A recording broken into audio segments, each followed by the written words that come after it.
बाबू जी तुसां पिछू कित्थों दे आवे? मैं क्या शुजाबाद दे आवे या मुल्तान दे? मुल्तान। लो मुल्तान कित्थों?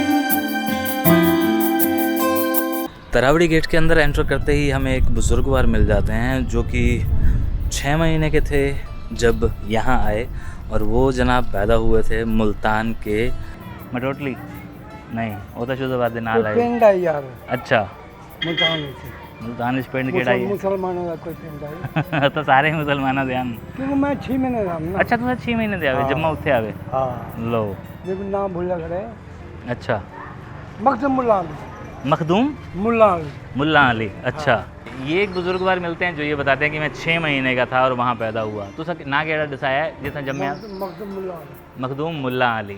तरावड़ी के इस किले की अगर इतिहास की बात करें तो इतिहास यहाँ जो पुराना है वो तो एक तरफ लेकिन जो नया है यानी कि विभाजन के बाद का 47 के बाद का वो जुड़ा हुआ है मुल्तान के लोगों से शुजाबाद के लोगों से और इस किले के अंदर जो लोग रहते हैं कहते हैं कि 300 परिवार हैं 300 से ज़्यादा भी हो सकते हैं और 300 से कम भी क्योंकि कुछ लोग एक वक्त में इसे धीरे धीरे छोड़कर शहर की ओर बढ़ रहे हैं। हालांकि ये भी एक छोटा सा शहर है लेकिन ये शहर से अलग किला है।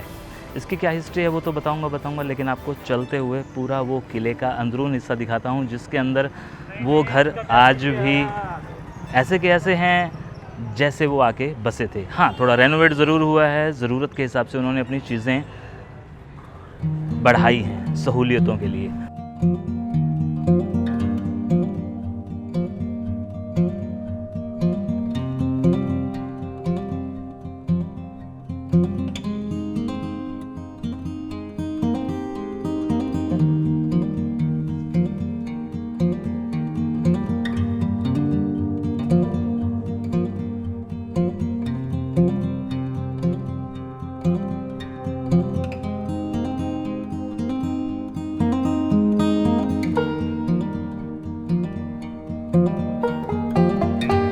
पहले तरावड़ी के बारे में थोड़ा सा इतिहास जान लेते हैं कि ये जो किला है वास्तव में किसका था। जो लोग जानते हैं कि ये देवराज साहब का था, देवराज चौधरी का था, उससे पहले किसका था।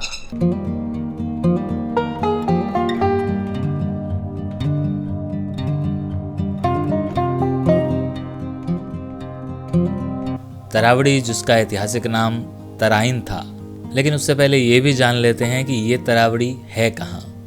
हरियाणा में राष्ट्रीय राजमार्ग 44 पर कुरुक्षेत्र व करनाल के दरमियान में ये स्थित है। यहाँ पर बासमती चावलों की खेती की जाती है। इन चावलों का निर्यात विदेशों में भी किया जाता है। तरावड़ी करनाल की उत्तर दिशा में स्थित एक ऐतिहासिक शहर है। इतिहास में यह नगर तराइन का युद्ध अथवा तरावड़ी का युद्ध जो कि 1191 और 92 के कारण प्रसिद्ध है, जो कि युद्धों की एक ऐसी श्रृंखला थी जिसमें पूरे उत्तर भारत को मुस्लिम नियंत्रण के लिए खोल दिया गया। यहाँ पर औरंगजेब के पुत्र आजम का जन्म हुआ था। आजम के नाम पर इसका नाम आजमाबाद रखा गया था। बाद में यह आजमाबाद से वापस तरावड़ी हो गया था। औरंगजेब ने इसके चारों तरफ दीवार बनवाई थी और चारदीवारी के अंदर तालाब और मस्जिद का निर्माण भी कराया था। उस दौर में यह तालाब और मस्जिद बहुत खूबसूरत थे। इसे देखने के लिए पर्यटक प्रतिदिन आया करते थे, ऐसा लोग बताते हैं।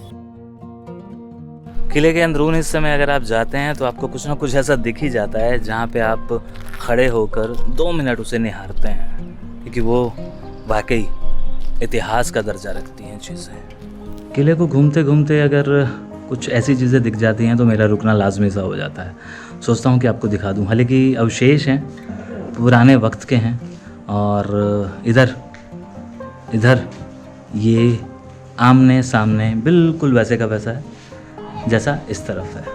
ये इस तरफ एंड ये इस तरफ। तो चारों तरफ से अगर दिखाऊं तो कुछ यूँ ये है इसका टॉप वाला एरिया और इसको अगर आप देखते हैं तो ये कुछ यूँ दिखाई देता है अगर मैं ऐसे देखूं तो। सही सलामत है, टूटा नहीं है और शायद इसीलिए अब खड़ा है और हम इस पे बात कर रहे हैं। अच्छा हाँ, जिसे हम लोग तरावड़ी का किला, तोराई का किला कहते हैं, वो एक्चुअली काटजू नगर के नाम से जाना जाता था। उसका शिलालेख वहाँ पे है जो मैंने अपनी आंखों से देखा, आपको दिखाई देता हूँ। और ऐसा नहीं है कि तरावड़ी के बारे में किसी को पता नहीं है। इतिहास को जानने वाले, इतिहास को परखने वाले और कहीं ना कहीं खोजबीन करने वाले लोग ऐसी जगहों पर पहुँच ही जाते हैं जहाँ मैं पहुँचा हूँ, और जिसका नाम है तोराई, तरावड़ी और काटजू नगर। क्योंकि इतिहास की कुछ किताबों के पन्ने तरावड़ी के नाम से भी दर्ज हैं। कभी गूगल करके देखिएगा, आपको बहुत कुछ जानने को मिलेगा।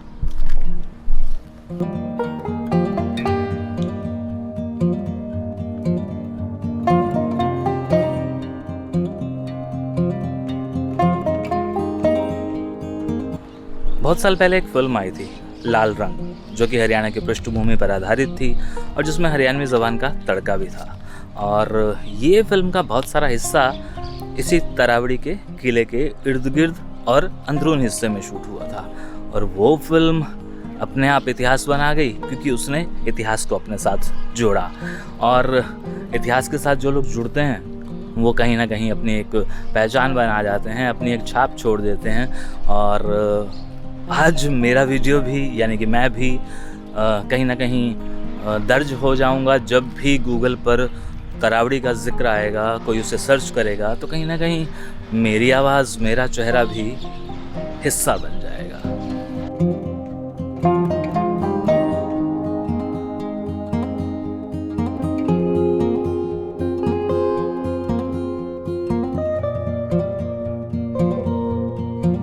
उस फिल्म को देखने के बाद अक्सर लोग ये कह बैठते हैं, ख़ास तौर पर तरावड़ी वाले लोग, कि जनाब जी हमारे तरावड़ी में उस फिल्म की शूटिंग हुई थी।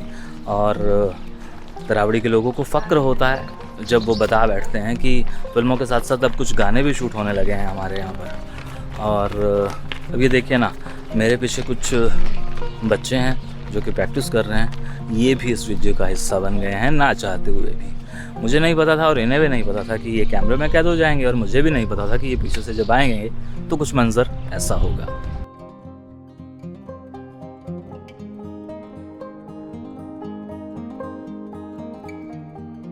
निशानी तौर पर हिस्ट्री की याद दिलाता काटजू नगर, जिसके अवशेष एक पत्थर के तौर पर हैं। और बताया ये जाता है कि जब विस्थापन के बाद शुजाबाद और मुल्तान के लोग यहाँ आकर बसे थे तो उन्हें ये किला अलर्ट नहीं हुआ था।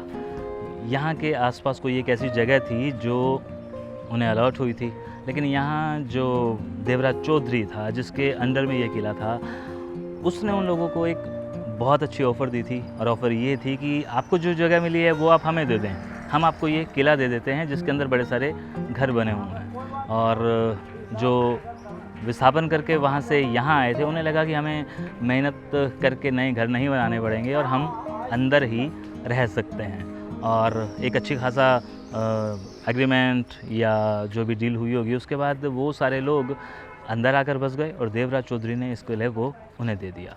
तो ये किंवदंती है या सच्चाई, यही यहाँ बयां की जाती है।